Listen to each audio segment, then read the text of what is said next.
So, a few days ago, the Vatican did a thing, and I've been pretty quiet since then.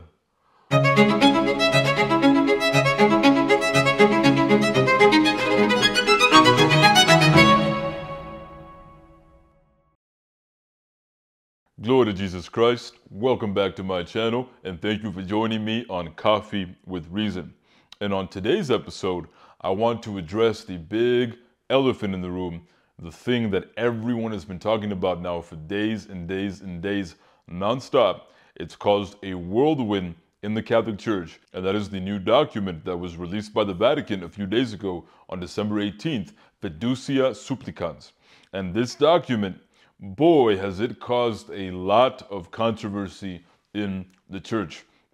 So much so that literally like on the second day or on the third day after it was released, people were like messaging me, sending me private messages and even leaving comments on my videos saying, "You sure have been quiet, voice of reason, since that document was released, 10 hours ago." It's pretty crazy to me like how on social media, like everyone is expecting like a quick, fast, immediate response to like everything that happens. People were like wondering why I was so quiet when the document had only been out for like 1 or 2 days. I've actually been quiet this entire month. We've done very little work actually. I went to go visit Michael Lofton at the very beginning of the month, and then we like haven't done anything, since we got back. As a matter of fact, what's the date? Today's the 22nd. On the time of filming, it's December 22nd, and this is only the third time this entire month that I've been here in the studio working and filming something. The other 2 times that I filmed this month were actually for a second project, a different project that we're doing. So this is actually like technically like the first video that I've been doing here on Voice of Reason, and I can't think of a better video topic than this right here, addressing the new Vatican document. Let me take a sip of this right here because we have a lot to get into. So, on December 18th, the Vatican released a new document, a declaration called Fiducia Supplicans. And this document has to do with what a lot of people are misreporting online as the Catholic Church blessing same-sex unions. Now, let me just start off by saying that I'm very disappointed with the way that a lot of people have been covering this online. So the mainstream media, which doesn't surprise me, they've been putting out a lot of fake news surrounding this document. A lot of mainstream media has, I've been seeing a lot of the headlines saying, "Oh, Pope Francis now affirms, homosexual unions and same-sex unions, and the Vatican says that it can now bless homosexuality and it can bless same-sex couples, and it can all of this." All of these headlines are just false. They're not true. As a matter of fact, they are explicitly contradicted by the document in question itself. I'm going to be totally honest with you guys. If everyone actually just took the time to read the document, if everyone just actually read the document, I really don't think that there would be as much controversy as there has been over the past few days over the document itself. So many people have been expressing outrage when, honestly, if you read the document, I don't think that there's anything there really worth getting outraged about. And I've noticed that all of the people that are the most upset are those that have completely misrepresented the document, probably because they actually haven't read it. Again, I've been so disappointed, not just by the media, because I know that the mainstream media always puts out fake news. That's like what they do. That's what they're known for. I've been very disappointed in people within the church, Christians that, and not just Catholics, because Catholics are guilty of this too, but even non-Catholics, certain Orthodox and Protestants, and well, also, people outside of the church like Muslims and some atheists, and again, people just completely misrepresenting what the document actually said.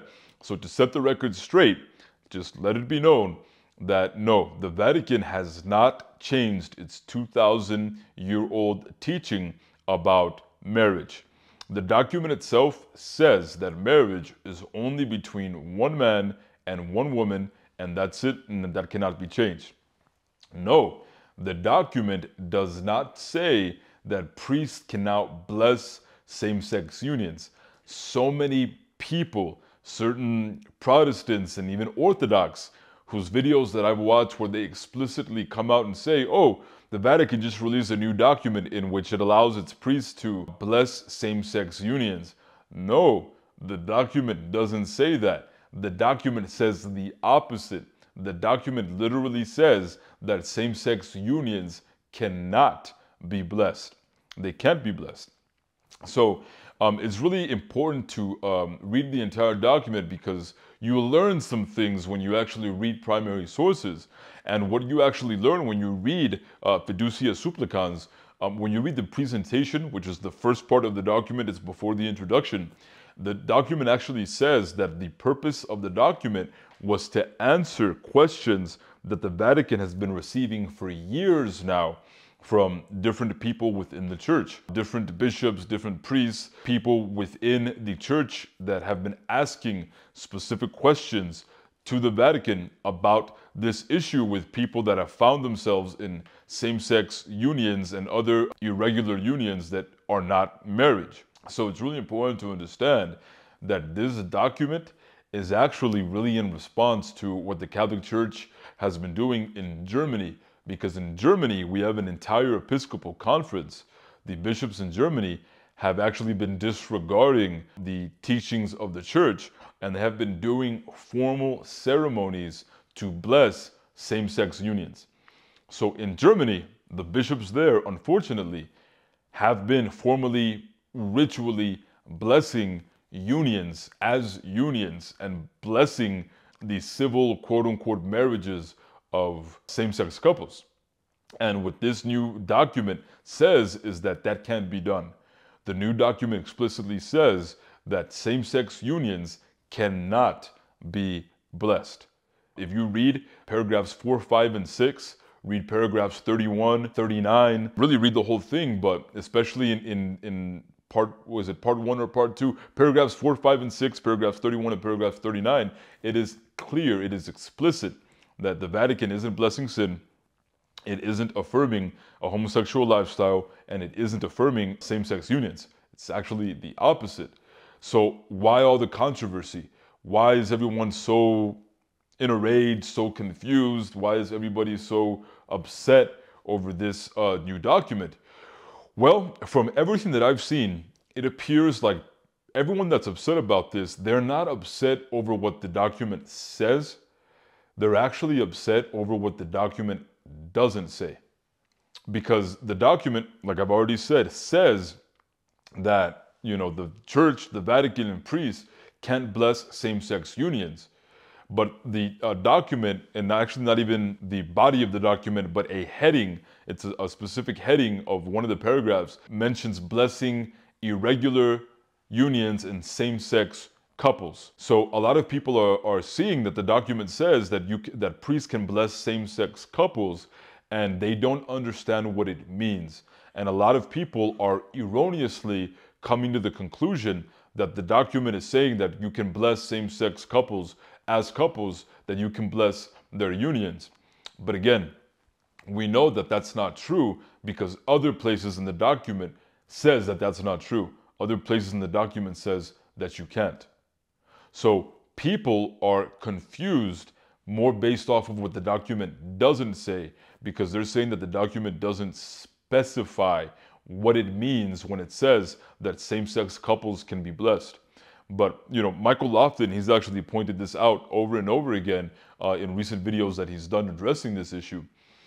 When you read what the document says, when it says that same-sex couples can be blessed, what does the document mean when you read it in its entire context? Because you only have two options. When you read that the document says that same-sex couples can be blessed, that can only mean one of two things. It can mean that the persons in that couple are being blessed, or that the union itself is being blessed. Those are the only two options that you have. Either the Vatican and the priests who do these blessings are blessing the union, or they're blessing the persons, the individual persons within the union. Those are your only two options. And what option is it? Well, we know that, again, in other places in the document, it takes the option of the union being blessed off the table. Paragraphs 4, 5, and 6, 31, 39 says that you're not blessing the union. So that's off the table.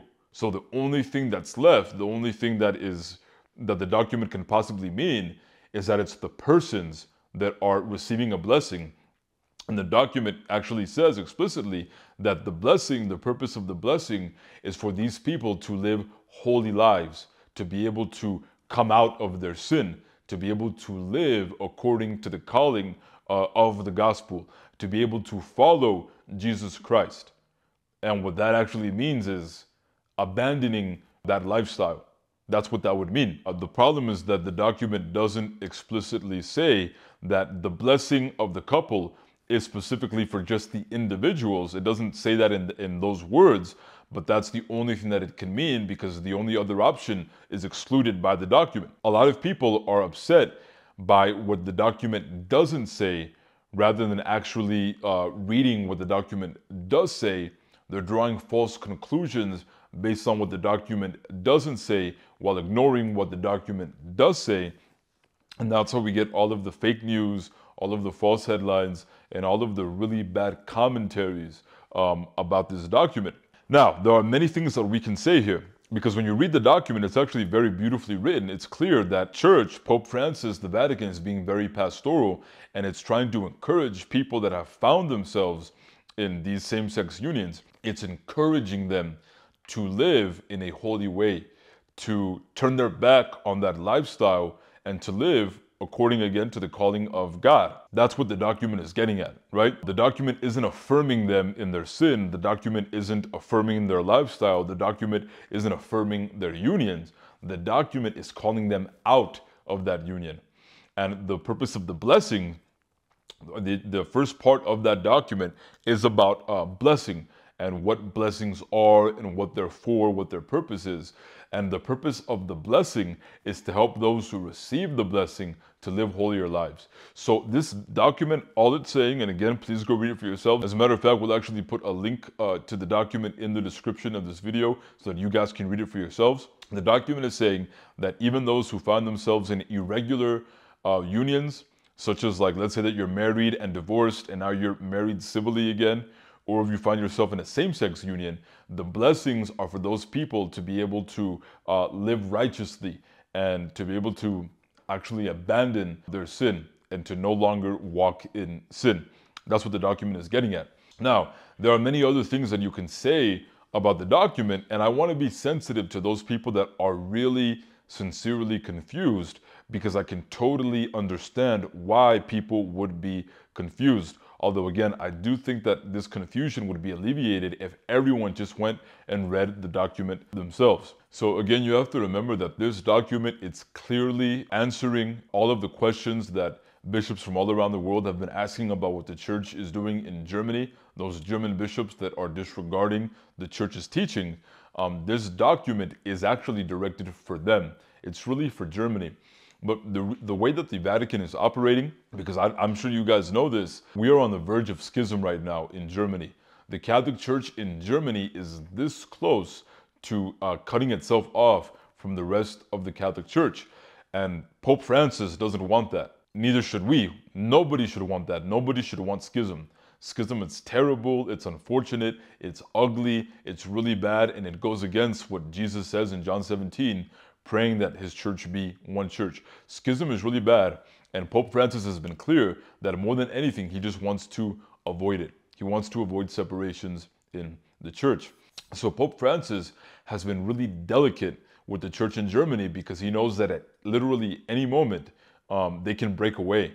So I think that this document, having been released, the document doesn't explicitly mention Germany, but I think that's by design. I think that what the Vatican is doing is that it put out this document knowing that obviously the church in Germany would know about the document, they would hear about the document, and they would read the document.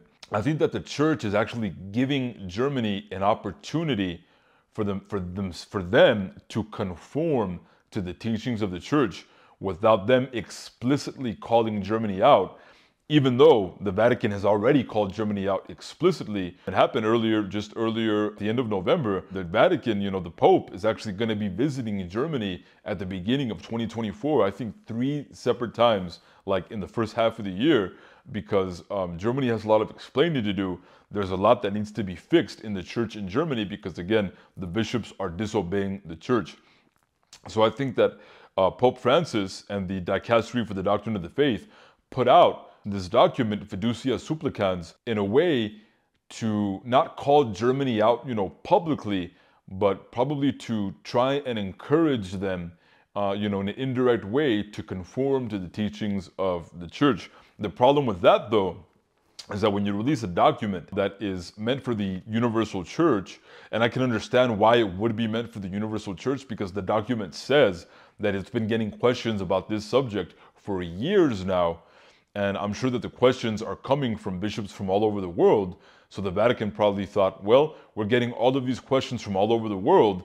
Let's put this document out for the entire world. That way everyone can know, that this is the position of the church. But all of the questions are in regards to one specific country, the country of Germany.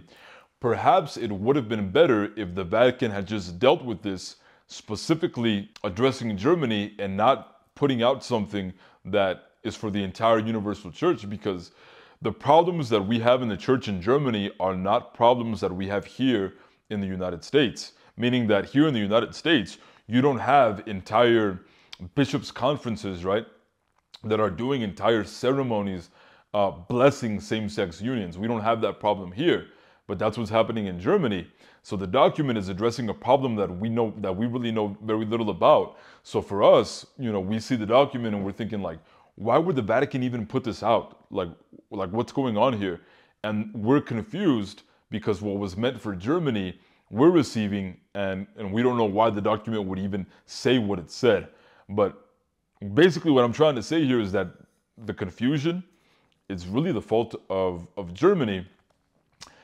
And also, I think that there could be blame put on the church because perhaps they didn't go about it the right way. Although I can totally see that the Vatican is trying to be very pastoral with Germany and not trying to antagonize them because, again, Pope Francis just doesn't want schism. And we already know that Germany is this close. At any moment, they can snap and they can just go into full schism. And we don't want that. We don't want schism. We want to encourage everybody in the church to follow the teachings of the church. And we want them to do it out of their own fidelity to the church. Although you can also argue that maybe the church in Germany is just too far gone and maybe those bishops just need to be excommunicated. And right away too, let me address this because I've seen that picture that's going around from Father James Martin. Father James Martin put out a picture of him blessing a same-sex couple, right? And the two dudes in the picture are holding hands. Just so you guys know, that didn't happen in a church. That was outside of the church. I don't even think James Martin is like wearing like priestly vestments in the picture. It wasn't in a church, but what he did actually violates this document. What James Martin did violates Fiducia Supplicans because the document explicitly says that you can't do what James Martin did. The document actually says that blessing the persons that are in a same-sex union, blessing these persons that are a same-sex couple, it has to be spontaneous and it can in no way be something that could be mistaken for blessing the union itself. But here's the thing, the document also says that the people who receive such blessing have to have a desire to be living according to the calling of God, right? But the thing is that in that picture that James Martin shared with the whole world, the two dudes in the picture are holding hands. If the two dudes in the picture are holding hands, what that means is that they don't have any plans whatsoever of actually living a holy life. So Father James Martin, he was wrong for giving a blessing to two dudes that are holding hands. The document wouldn't allow for that. And he's also wrong for taking a picture of it and then putting it out publicly for the entire world to see. When you read the document, read paragraph 39. Matter of fact, let me read paragraph 39 for you guys really quick so you guys can see for yourselves. And again, everyone, please go read the document yourselves. Paragraph 39 says this.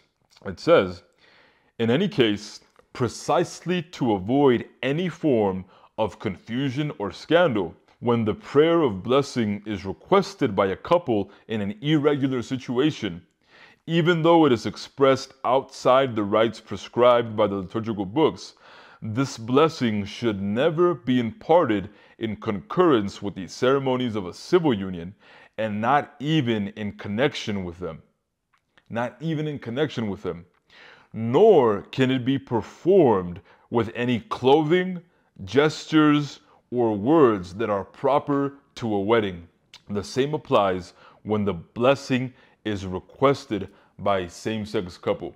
So keep that in mind that paragraph 39 is talking about people that are in irregular situations, and that's the focus of paragraph 39. And then at the very end it says, oh, and by the way, this would apply for a same-sex couple as well. So this document is actually focused more on people in an irregular situation, such as people that are divorced and remarried. And then it's kind of just tacking same-sex couples on at the end. Now, Father James Martin, and this is what Father James Martin does. Father James Martin is very smart, he's very cunning, and actually in a very disingenuous way. Because you can read paragraph 39, and James Martin will say, well, I didn't do this in a church. I wasn't wearing vestments, and I know that he even put out like the actual prayer that he prayed over the couple, and he's like, look, this prayer comes from the book of, I think it was the book of Deuteronomy, he said, it's perfectly fine.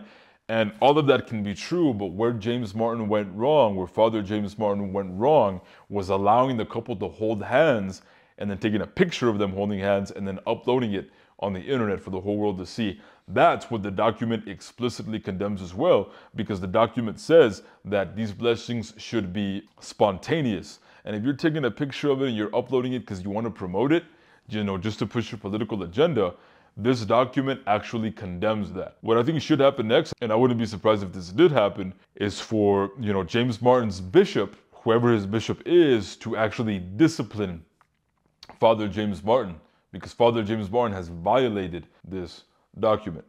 So, in closing, the document doesn't change anything. The document doesn't affirm anything that the church has not affirmed over the last 2,000 years. What this document is about is extending an opportunity for people that find themselves in these irregular situations, in these same-sex unions, extending an opportunity for them to be able to come out of that and to be able to live righteous and holy lives. What Pope Francis and what the Vatican are doing with this document is that they're going to these people and saying, you can be holy too. You can receive a blessing, and with God's grace, you can come out of that and you can live for God. You can live the gospel. You can live for the gospel. You can abandon your sin. That's what this document is about. So again, I just suggest that everybody read it and stop listening to the fake news. Stop listening to all of these headlines that the headlines are literally contradicted by the document itself and what the document actually says. Read it for yourselves, guys. And again, if you feel confused, I totally understand. The confusion comes from a lot of people that are commenting about the document, but I really do think that if you just read it for yourselves, you're going to feel a whole lot better. And again, just pray for the church, pray for the Pope, pray for all of the bishops, pray for all priests, and pray for those people that find themselves living a sinful life, because I'm a sinner too. Everyone that's watching me right now, you're all sinners too. We're all in this together. We all need God's grace. We all need the blessing of God. We all need his blessing to help us to be able to live a life of grace, not a life of sin. So we all need to pray for each other, pray for one another, pray for the church, and don't worry, the church hasn't defected. The church hasn't changed any teachings. The church isn't going with the ways of the world. The church is doing what the church has always done for 2,000 years. It is inviting those on the fringes to come in to the Christian life fully. That's what the church is there for. That's what it's been there for since the very beginning. That's the job of the church, is to go to sinners just like Jesus did. Jesus going to the prostitutes and the tax collectors and the publicans and going to them and calling them out of their sin and saying, go and sin no more, blessing them and telling them, sin no more. And perhaps the document should have said that, sin no more, although materially it's in the document. But it's true that we as a people need things to be super crystal clear and explicit. I would not be surprised if the document came out with a follow-up to this document and alleviated the concerns that so many people now have. But pray for the church. Pray for the church in Germany. And remember that we are all sinners redeemed by our Lord Jesus Christ. Glory to Jesus Christ. See you next time.